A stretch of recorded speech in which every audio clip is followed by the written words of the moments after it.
자비하시고 은혜로우시며 노하기를 더디 하시는 사랑의 하나님, 오늘도 하나님의 은혜 안에 믿고서는 살아갈 수 없는 저희들임을 알고 인정하기에 시인하기에 주님 앞에 나왔습니다. 하나님의 어른 손으로 저들을 붙들어 주시고 하나님의 말씀을 붙듦으로 인하여서 흔들리지 아니하고 유동하지 아니하고 나의 구원자 되시는 주님만을 바라보시는 저들 될 수 있도록 성령님 역사하여 주옵소서. 연약한 저들을 통해서 하나님의 놀라운 구원의 계획을 이루실 줄로 믿사오니 그 구원의 계획을 바라보며 기대하며 나갑니다. 저들을 사용하여 주옵소서. 주님의 은혜에 감사드리며 예수님 이름으로 축복하며 기도드리옵나이다. 아멘. 먼저 드릴 찬양, 저 멀리 배는 나의 시온성 찬양드립니다.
청춘 찬양단이라는 그 찬양팀의 찬양을 듣는데 처음에는 내 인생 여정 끝내요 강 건너 언덕 이룰 때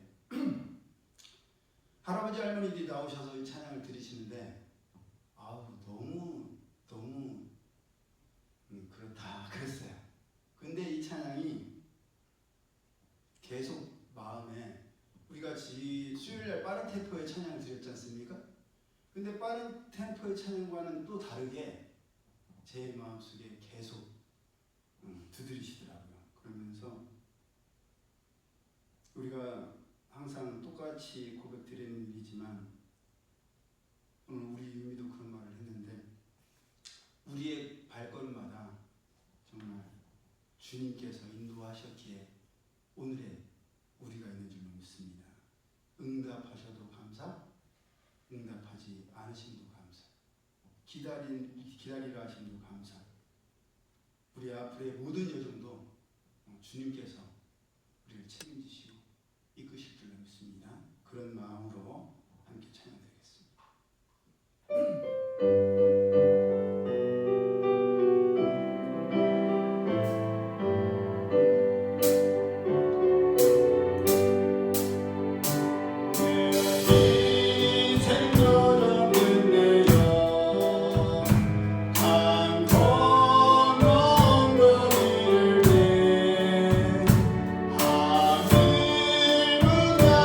와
이번에 들을 찬양은 믿음이 없이는 이라는 찬양입니다. 정말 믿음이 없이는 하나님의 약속을 기다리지도 못하고 또 버티지도 못하고 견디지도 못하는 것 같습니다. 우리 가운데 진정 말씀대로 이루어질 것이라는 믿음이 견고하여서 흔들리지 않기를 소망하면서 믿음이 없이는 찬양드립니다.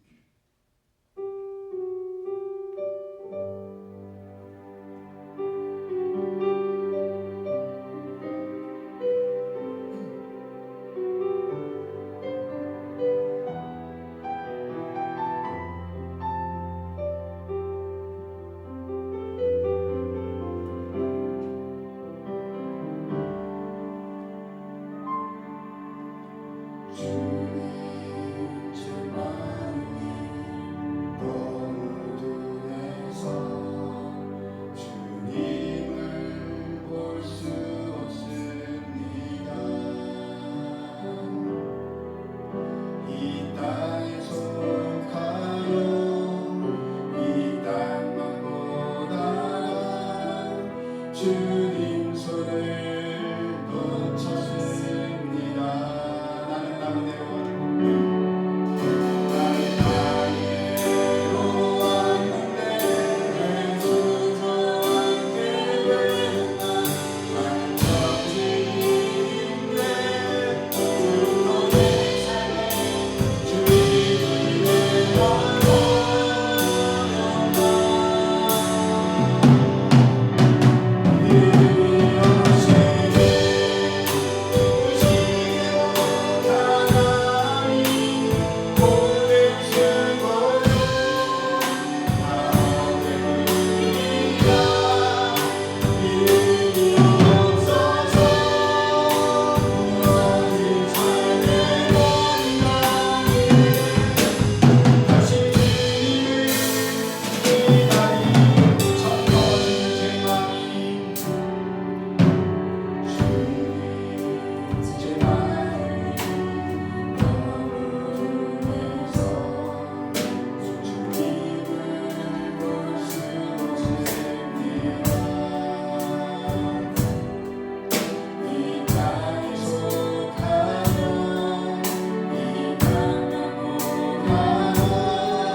감당하지 못하고 예측하지 못하고 가장 좋은 길, 가장 선한 길로 인도하실 줄로 믿습니다. 그런 믿음으로 그런 소망으로 찬양드립니다.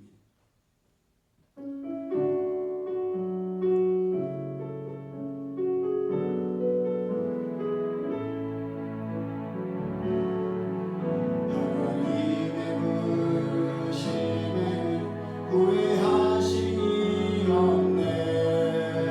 내가 이 자리에 선 것도 주의 부르심이라. 하나님의 부르심에는 결코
15장 22절에서 29절까지의 말씀 우리 함께 합독합니다.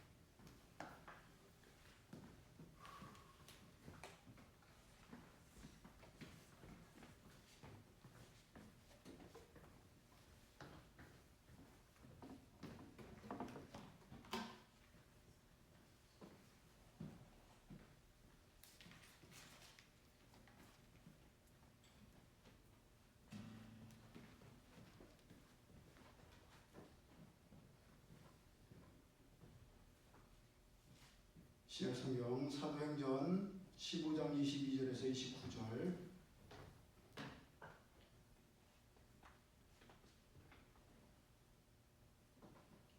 시작.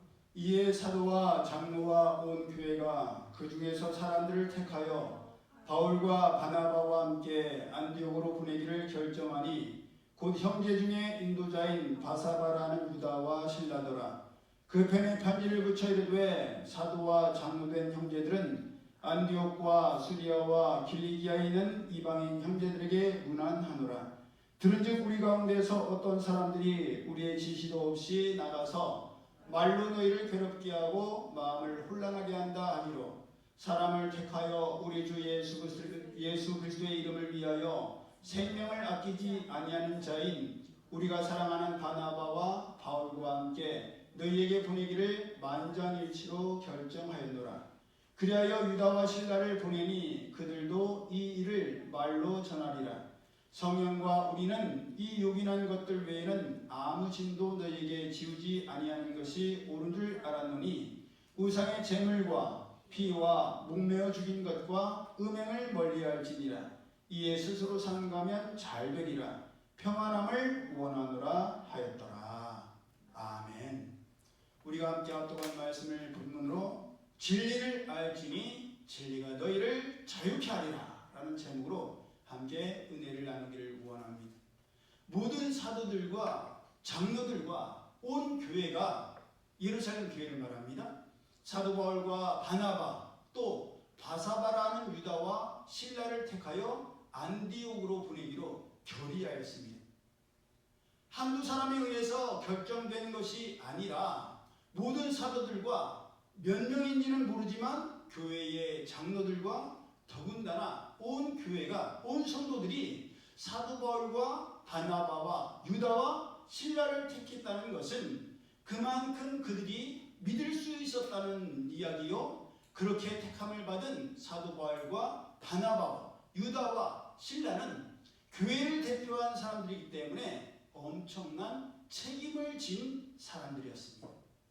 우리는 대표자의 자리와 그 책임이 얼마나 중요한지를 이미 출애굽한 이후 정탐꾼으로 가나안 땅을 돌아보고 와서 모든 이스라엘 백성들 앞에서 보고한 정탐꾼들을 통해 익히 잘 알고 있습니다. 민수기 13장을 보면 가나안 땅을 탐지한 정탐꾼들의 명단, 이름들이 기록되어 있습니다. 그런데 그들은 그냥 아무나 뽑은 것이 아니라 그 종족의 각 지파를 대표하는 족장들이요 두령된 사람들이었습니다. 르우벤 지파 첫째 아들이었죠. 르우벤 지파에서는 사쿨의 아들 상우아, 시므온 지파에서는 호리의 아들 사바, 유다 지파에서는 여분네 아들 갈렙, 또 에브라임 지파에서는 이사갈이 문제네. 이사갈 지파에서는 요셉의 아들 이갈, 에브라임 지파에서는 눈의 아들 호세아, 베냐민 지파에서는 라브의 아들 발디, 스불론 지파에서는 소비의 아들 갓디엘, 요셉 지파, 므낫세 지파에서는 수시의 아들 갓디, 단 지파에서는 그말리의 아들 저도 몰라요. 암미엘, 아셀 지파에서는 미가엘의 아들 스들, 납달리 지파에서는 옵시의 아들 나비, 마지막으로 가 지파에서는 마기의 아들 누구? 이것도 저도 몰라요. 그웰이라는 사람이에요. 우리는 모세가 땅을 탐지하러 보낸 자들의 이름이라 그 이름들을 다 기억을 못합니다. 우리가 알고 있는 사람은 두 사람밖에 없어요. 누구와 누구? 호세아라고 불렸지만 여호수아라고 불리는 여호수아와 갈렙. 이 두 사람밖에는 우리는 몰라요. 관심도 없습니다. 다른 사람들은 기억할 필요도 없습니다. 왜냐? 그들은 하나님께서 약속하신 땅을 정탐하고 돌아와서 부정적인 보고를 통해서 모든 이스라엘 백성들이 마음을 원망과 불평의 마음들이 되게 하였고, 그로 인해서 그들이 정탐했던 40일이 40년이 되었으며, 애굽을 탈출할 때 20세 이상이었던 자들이 다 죽기까지 광야에서 유리하며 떠도는 삶을 살아야 했습니다. 그들은 탐지한 땅을 악평하면서 가나안 땅은 거민을 삼키는 땅이요 거기 사는 자들은 다 장대하여 우리는 스스로 보기에도 메뚜기 같으니 그들이 보기에도 그랬을 것이라고 보고하였고, 이로 인해서 온 이스라엘 백성들은 밤새도록 소리를 높여 울었으며 차라리 애굽 땅에서 죽었거나 광야에서 죽었으면 좋았을 것이라고 하면서 이제라도 애굽으로 돌아가는 것이 낫지 않겠느냐라고 소리를 높였습니다. 그랬을 때 하나님께서는 20세 이상으로 계수함을 받은 모든 자는 모세와 아론과 미리암까지도 다 죽을 것이요 약속의 땅에 들어가지 못할 것이라고 말씀하셨습니다. 제가 옛날에 그 수학 그거 배울 때 이상이냐 이하냐 미만이냐 그거 참 어려웠어요. 저는 어려웠어요. 그게 왜 어렵지 그러한 분들도 계시겠는데, 포함되느냐 포함되지 않았느냐 그게 항상 머리가 아팠어요. 말씀을 준비하셔도 20세 이상이면 20살이 포함돼야 포함 안 돼요? 단번에 맞추면 재미없는데, 네, 20살도 포함되더라고요. 네, 이상이면 그 나이 20세도 포함이 됩니다. 그러니 당시에 20살이었던 우리 이미 20살 됐나요? 안으로는 아직 안 됐지? 그럼 살았어. 유미는 살았어. 유미만 살고 우리는 유미랑 유민이는 살고 우리는 어떻게 돼? 다 죽었어. 뭐 28이라고 자랑하는 현지도 죽어야 돼. 네. 우리는 뭐 말할 것도 없고 다 죽어야 돼. 더 살고 싶어도 살 수가 없습니다. 아무리 젊고 아무리 건강하고 아무리 잘생기고 아무리 예쁘고 아무리 잘 관리했어도 20살을 붙어였으니까 20살 붙어여서 40년이면 몇 살이냐? 60이면 은퇴가 아니라 다 죽어야 돼. 모세의 경우는 몇 살이었어요? 120세였죠. 아론은 123세. 그러니까 광야에서의 40년을 빼도 모세는 80년, 아론은 83년을 애굽에서 살아봤어요. 더더구나 모세는 40년을 이집트의 왕자로 살았어. 공주의 아들이었어요. 얼마나 화려하게 살았겠습니까? 최고급만 먹었겠죠? 40대까지는 뭐 산의 진미 먹고 싶은 거 다 먹고 하고 싶은 거 다 하고 살았어. 생각해봐. 응? 지금 우리 나이에서는 현지밖에 없는. 현지가 40살까지는 마음껏 누릴 수 있어. 그것만 해도 얼마나 크겠어요. 응? 그렇게 나이가 있는 분들은 이렇게도 살아보고 저렇게도 살아보고 이런 경험도 있고 저런 경험도 있으니까 억울할 게 없겠지만, 근데 그분들도 또 억울할 수 있어요. 나이를 드신 분들도 여쭤보니까 100세 먹으신 분도 마음은 옛날이랑 똑같다고 하시더라고요. 왜냐면 제 마음도 어렸을 때랑 똑같아요. 그런데 저도 50살이 넘었잖아요.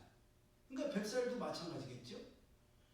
그분들도 억울한 면이 있겠지만 그래도 20살 배기들, 우리 이미도 한 살만 더 먹었으면 그냥 가는 거예요.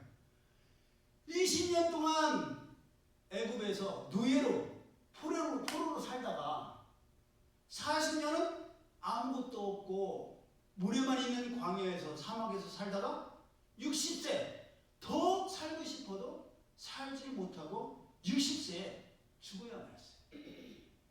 지금껏 살아온 인생의 2배를 광야에서 사막과 모래만 보다가 만나만 먹다가 죽어야 했어요. 그러니 얼마나 억울했겠습니까? 얼마나 안타까운 죽음이에요. 병원 가보셨죠? 병원 가면 아픈 사람들이 왜 그리 많은지. 물론 아프니까 병원에 왔으니까 병원 가면 아픈 사람들만 보이죠. 근데 병원에서 제일 안타까운 분들이 누구예요? 나이 연로하셔갖고 막 하얀 머리 그런 분들이 안타까워요. 아니면 막 이제 꽃피려고 하는 어린애들이 코에 막 그런 거 인공 그런 거 꽂고 엄마 자꾸 울고 그런 애들이 안타까워요. 그런 애들 안타깝잖아요. 그러니 얼마나 억울한 죽음이요 안타까운 죽음입니까? 그 모든 책임이 누구에게 있어요? 정탐을 갔던 어른들, 그 지파의 족장이자 두령이었던 대표들에게 있었습니다. 그래서 대표의 자리가 그렇게 중요하고 그들의 책임이 클 수밖에 없는 것입니다. 바사바라고 하는 유다에 대해서는 그렇게 많이 알려진 것이 없어요. 그저 이 바사바라고 하는 유다가 누구였는지 혹시 아시는 분 계세요? 잘 모르시죠? 저도 설교 준비하기 전까지 잘 몰랐어요. 이 바사바는 사도행전 15장 32절을 보면 선지자라고 나옵니다. 여러 말로 형제를 권면하여 굳게 했다라고 기록이 되어 있어서 선지자였음을 알 수가 있고, 사도행전 1장 23절에 보면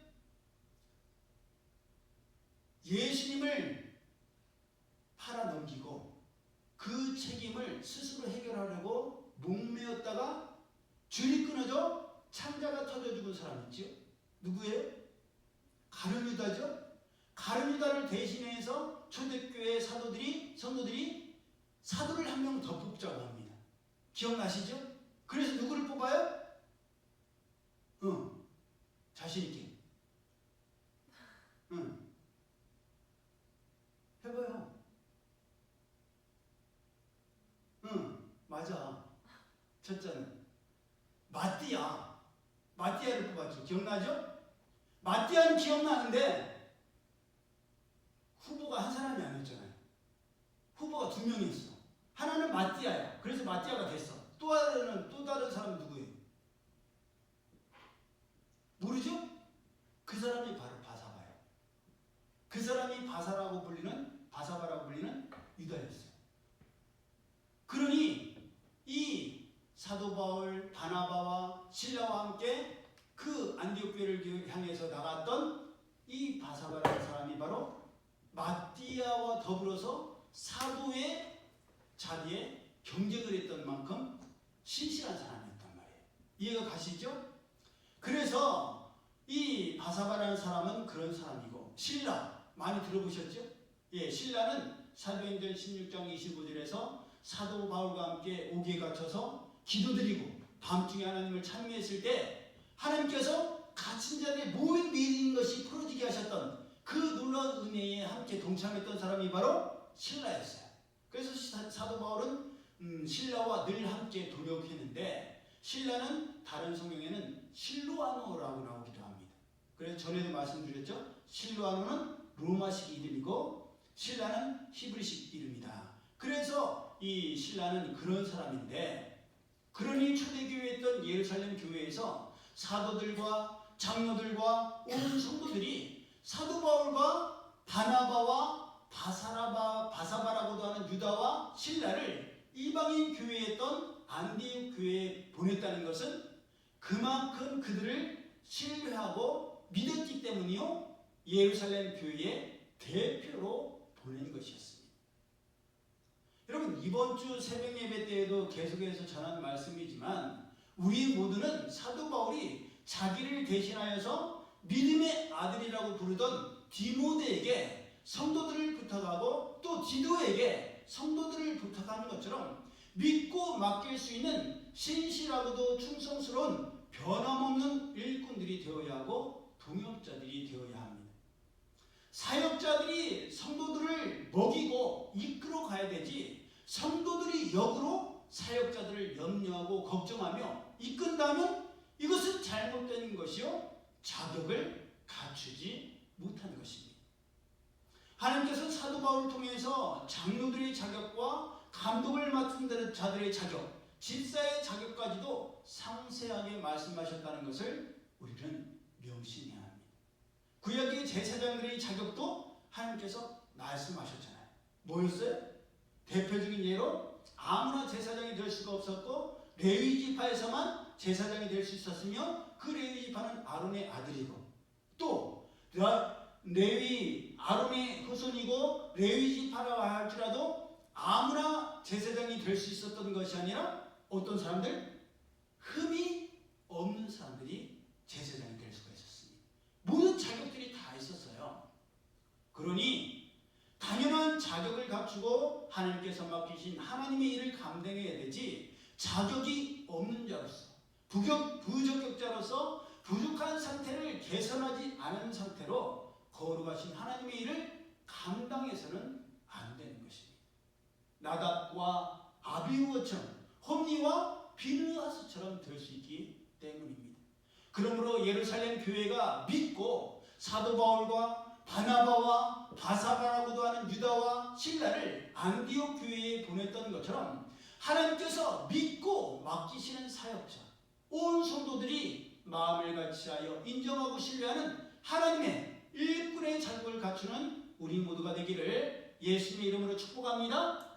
아멘. 이 초대교회였던 예루살렘 교회가 사도 바울과 바나바와 유다와 실라를 안디옥 교회에 보낸 것은 어떤 사람들이 복음의 뿌리도 없이 안디옥 교회에 들어와서 안디옥 교회 성도들의 마음을 괴롭게 하고 그들을 혼란하게 했기 때문이었습니다. 그 내용이 나와 있는 것이 바로 사도행전 15장 앞부분의 말씀입니다. 그들은 모세의 법대로 할례를 받지 않으면 구원을 얻지 못한다고 하면서 행위를 강조하였고 율법을 강요하였습니다. 율법이란 히브리 말로는 관습을 의미하고 헬라어로는 분리를 뜻하는 말로서 하나님의 백성으로 하여금 세상에서 거룩히 구별된 자, 성별된 자로 살도록 하기 위해서 하나님께서 세우신 법을 율법이라고 합니다. 하나님께서 모세에게 직접 쓰셔서 주셨던 10계명에서부터 시작해서 모세 오경 전체를 율법이라고 하지. 하지만 율법을 완전하고 완벽하게 다 지키는 사람이 있겠어요, 없겠어요? 예, 없습니다. 율법은 우리의 죄악성을 알려주고 우리의 죄인됨을 보여줄 뿐입니다.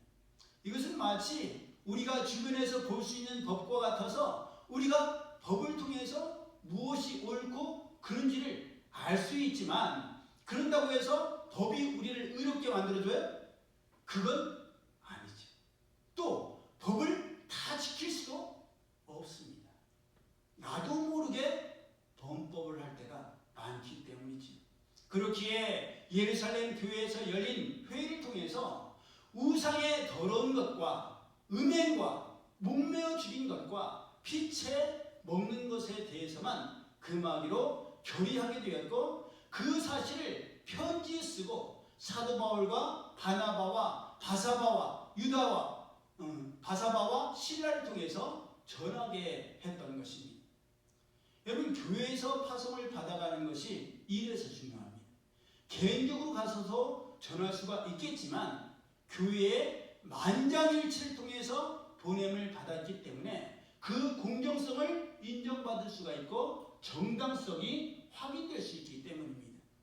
우리가 거리에서 법을 어기는 사람들을 보게 되잖아요. 막 새치기 하고 막 밖에다가 담배꽁초 버리고 침을 뱉는 사람들이 있어요. 그런 사람들한테 제가 창문을 열고, 아저씨 왜 거기다가 담배꽁초 버리세요? 아저씨 왜 신호를 어기세요? 그러면 그분이 뭐라고 반응을 하겠어요? 너가 뭔데? 당신이 뭔데 나한테 이래라 저래라 하냐? 그럴 거 아니에요? 근데 제가 경찰이야. 경찰 제복을 입고 있어. 경찰 차를 타고 있어. 경찰 배지가 있어. 권총을 차고 있어. 그래서 법을 어긴 사람들 가갖고 면허증 내놓으라고, 주민등록증 내놓으라고 하면 내놔요, 안 내놔요? 그 사람이 저한테 당신이 뭔데 나한테 내놓으라 마라 얘기하냐고 할 수 있어요, 없어요? 못하죠. 왜? 경찰이라는 공권력을 제가 갖고 있기 때문이에요. 교회에서 파송받았고 모든 교회의 성도들의 만장일치로 보내는 것이 바로 그런 정당성이 있는 거예요. 누가 보내도 네가 뭔데 이런 무슨 자격으로 이런 말을 해? 나는 예루살렘 교회에서 너네 교회에 하나님의 말씀을 전하라고 파송을 받은 사람이야. 모든 예루살렘 교회 성도들과 사도들과 장로들과 모든 교인들이 만장일치로 나를 뽑았고 나를 보냈어. 그러니 나는 말할 자격이 있어. 말할 수가 있지요. 그러니 자격을 갖추고 있어야 보냄을 받을 수 있는 것이지, 자격을 갖추고 있지 않은데도 갑자기 보냄을 받을 수는 없다는 것입니다. 그러니 자격을 갖추고 준비하고 있어야 됩니다. 하나님께서는 사도 바울을 통해서 디모데후서 2장 20절 이하에 큰 집에는 금과 은의 그릇이 있을 뿐 아니요 나무와 질그릇도 있어 귀 쓰는 것도 있고 철이 쓰는 것도 있나니 그러므로 누구든지 이런 것에서 자기를 깨끗하게 하면 귀 쓰는 그릇이 되어 거룩하고 주인의 쓰심에 합당하며 모든 선한 일에 예비함이 되리라 라고 말씀하시므로 깨끗하게 준비하고 있어야 쓰임을 받을 수 있다는 것을 분명하게 말씀하셨습니다. 그러니 우리도 하나님께서 언제든지 우리를 보내시고 우리를 쓰실 수 있도록 준비하고 있어야 되고, 하나님께만 그렇게 준비된 것이 아니라 모든 성도들도 이분은 우리 교회를 대표해서 보낼 만한 충분한 신앙과 인격과 지성을 겸비한 분이다. 그렇게 인정함을 받을 수가 있어야 된다는 겁니다. 제가 세미나를 참석하고 있는 포주침 교회는 전도사를 세우고 사역자를 세울 때, 목장의 리더를 세울 때도 그냥 목사님이 일방적으로 세운 게 아니라 모든 성도들이 투표를 해요. 그래서 그것도 그냥 내년 2025년이 얼마 안 남았잖아요. 내년 2025년 우리 집권자들, 집사와 장로와 전도사에 대한 그런 인준이 있을 테니까 미리 잘 눈여겨보십시오 라고 말하고 몇 달 후에 만장일치인지 아닌지를 확인하는 것이 아니라 3년의 이유를 둔대요. 3년을 충분히 지켜보고 그래도 흔들림 없이 견고한 모습으로 그 직분을 감당할 수 있는 가능성이 보일 때 회의에 붙이고 모든 성도들이 만장일치로 통과돼야만 사역의 길에 들어갈 수 있다는 거예요. 그러니 나중에 그분이 행여 조금 흔들리더라도 만장일치로 뽑았기 때문에 성도들 개개인도 책임이 있는 거잖아요. 그러니까 그분을 두고 더욱더 책임감 있게 중보로 기도하고 격려하고 일으키는데 하나가 된다는 겁니다. 그러니 우리는 그러한 성경적인 준비된 사역자로 우리를 잘 연마해야 되고, 또 누가 봐도 자격을 갖추고 있는 그런 사람들이 되어야 할 줄로 믿습니다. 사도행전 11장 19절 이하를 보면 안디옥 교회가 세워진 배경이 나옵니다. 안디옥 교회가 어떻게 하다가 세워졌느냐? 스데반 집사님의 순교로 인해서 흩어졌던 사람들이 안디옥까지 이르러서 복음을 전했는데, 처음에는 유대인들에게만 전하다가 점차 헬라인들에게도 복음이 전파되기 시작했고, 허다한 사람들이 예수님을 믿고 돌아왔으며, 이 안디옥 교회에서부터 어떤 일이 일어나요? 중요한 일이 있어요. 혹시 아세요? 안디옥에서부터 이 이름이 일컬어지기 시작했어요. 교회 성도들을 뭐라고 부르기 시작했어요? 아니, 형제자매. 양?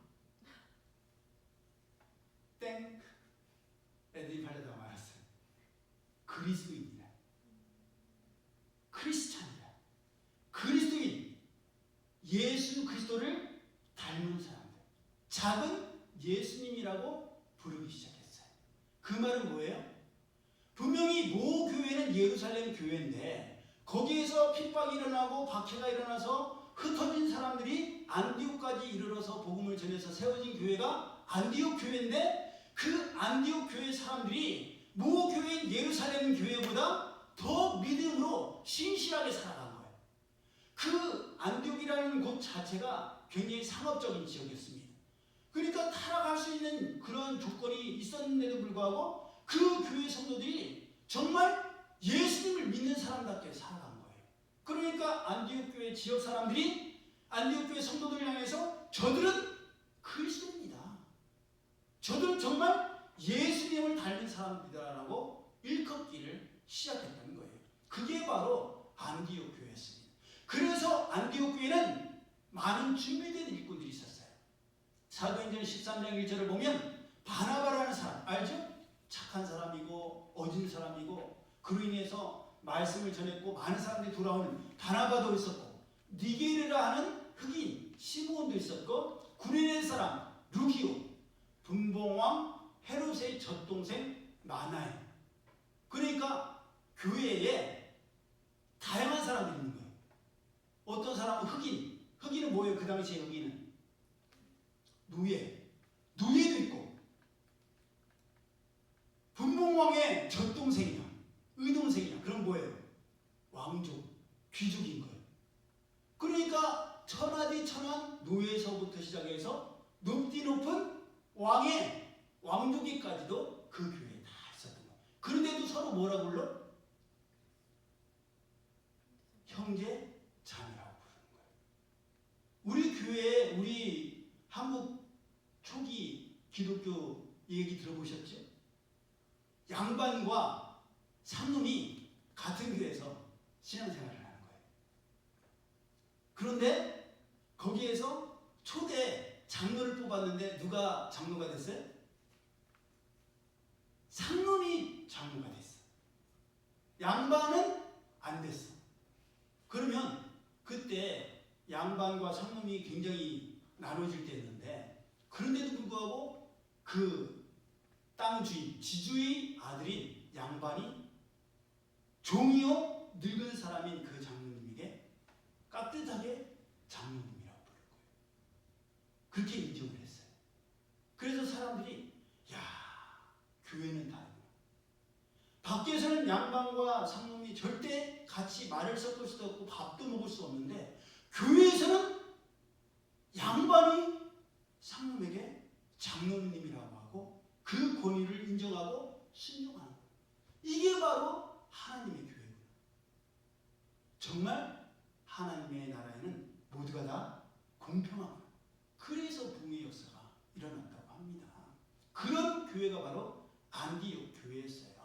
그런 안디옥 교회였기 때문에 이미 말씀드렸던 것처럼 우상 숭배의 더러운 것과 음행과 목매어 죽인 것과 피채 먹는 것을 멀리하는 것 외에는 아무 짐도 안디옥 교회와 성도들에게 지우지 않고 다만 스스로 삼가기를 권면했던 겁니다. 자유로워야 안 자유로워요? 스스로 알아서 하라고 하니까 자유롭잖아요. 그런데요, 겪어보셔서 아시지만 이게 무서워요. 알아서 하는 거.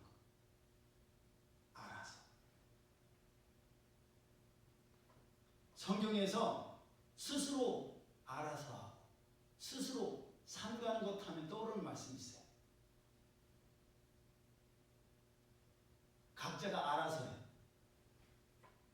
그 말씀이 어디에 나와요? 사사기에도. 그렇죠.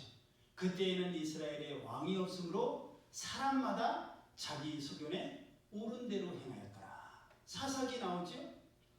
예, 왕이 없으니까 스스로 점하다가 옳다고 생각하고 괜찮다고 생각하는 대로 살았던 시대가 바로 사사기 시대예요. 그런데 이것은 사사기 사람들의 생각이지 하나님의 말씀과 하나님의 생각은 달랐습니다. 하나님께서는 분명하고 확실하게 이스라엘 백성이 광야에 있던 신명기 12장 8절을 통해서 이렇게 말씀하셨습니다.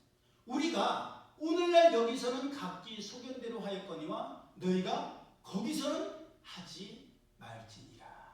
예, 광야에서는 각자가 자기 소견에 오는 대로 스스로 삼가서 알아서 했지만 약속의 땅에서는 그러면 돼요, 안 돼요? 안 되는 거예요. 왜냐? 하나님께서 성경을 통해서 무엇을 어떻게 해야 하는지를, 무엇이 옳고 그른지를 다 말씀해 주셨기 때문입니다. 그러니 약속의 땅에 들어가서는 각자의 소견대로 스스로 삼가서 하시는 것이 아니라 하나님의 말씀대로 살아야 했고 말씀에 중심을 두고 그 말씀대로 순종해야만 했습니다. 이것은 오늘날도 마찬가지. 우리는 우리 스스로 잘할 것 같지만 그래야 안 돼요. 우리는 스스로 잘하지 못합니다. 우리에게 각자 하고 싶은 대로 하라고 맡겨놓으면 엉망진창이 될 거예요. 그런데 디모데후서 3장 15절부터의 말씀, 성령은 능히 너로 하여금 그리스도 예수 안에 있는 믿음으로 말미암아 구원에 이르는 지혜가 있게 하느니라. 모든 성경은 하나님의 감동으로 된 것으로 교훈과 책망과 바르게 함과 의로 교육하기에 유익하니 이는 하나님의 사람으로 온전하게 하며 모든 선한 일을 행할 능력을 갖추게 하려 함이라. 예, 저마다가 알아서 스스로 준비하고 갖추면 참 좋겠지만 무엇을 어떻게 해야 하는지 생각조차 못할 때도 많은 것이 연약한 우리들이에요. 그러니 진정 하나님 주신 능력을 갖추기를 원하고 준비되어서 쓰임받고 싶다면 힘쓰고 애써서 하나님의 말씀을 사모하며 읽고 그 말씀대로 지켜 행해야 됩니다.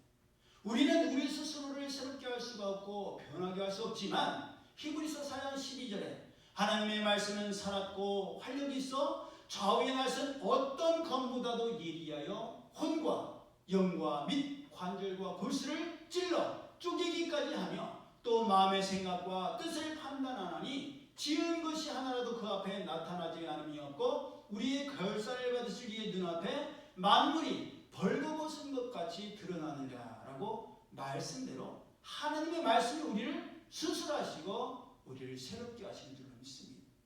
더군다나 예수님께서는 요한복음 8장 32절을 통해서 진리를 알지니 진리가 너희를 자유롭게 하리라 라고 말씀하셨습니다.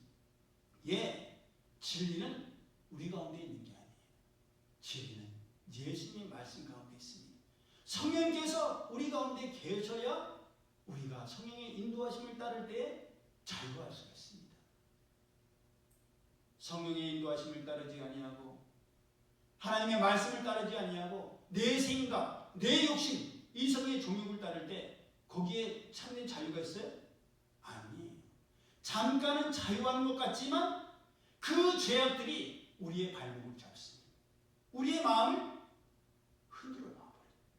하나님께 집중했던 우리의 마음이 흐트러지면 걷잡을 수 없이 질서가 무너져 버립니다. 우리 스스로는 내 마음을 스스로 세울 수가 없어요. 전에는 얼매이는 것 없이 마음껏 하나님을 찬양하고 하나님께 나아갔는데 그 자유함이 소멸되게 돼요. 하나님께 중심을 두지 않으면. 여러분, 하나님의 말씀에 붙들려 있을 때 우리는 참된 자유를 누릴 수가 있습니다. 하나님께서 나와 함께 하시는데 네가 무엇이 두려워요? 거기에 참된 자유가 있는 거예요. 아까 우리가 드렸던 찬양처럼 빈손으로 갔다가 빈손으로 가는데 지금까지 인도하신 것도 하나님의 손길인데 앞으로도 하나님이 인도하신다는 믿음이 확고하면 어떤 것에도 좌지우지되지 않을 수가 있습니다. 여러분, 사람이 우리를 행복하게 하고 우리를 평안하게 하는 게 아니에요. 하나님께서 우리를 행복하게 하시고 하나님께서 우리를 평안케 하십니다. 그걸 잊어버리면 안 돼요. 그걸 붙들 때에 우리 가운데 어느 것에도 얽매이지 않는 자유함과 진정한 평안이 넘치는 줄로 믿습니다. 그러므로 자유한다고 했다가 나중에 그 자유함이 우리의 올무가 되고 걸림돌이 되고 후회가 되는 그러한 삶을 살아가는 것이 아니라 오직 우리의 모든 삶을 주관하시고 책임지시는 하나님의 말씀대로 살아가 참된 자유를 누리며 참된 기쁨을 누리는 참된 행복을 누리는 우리 모두가 되기를 예수님 이름으로 축복합니다. 아멘. 기도드립니다. 사랑의 하나님 감사합니다.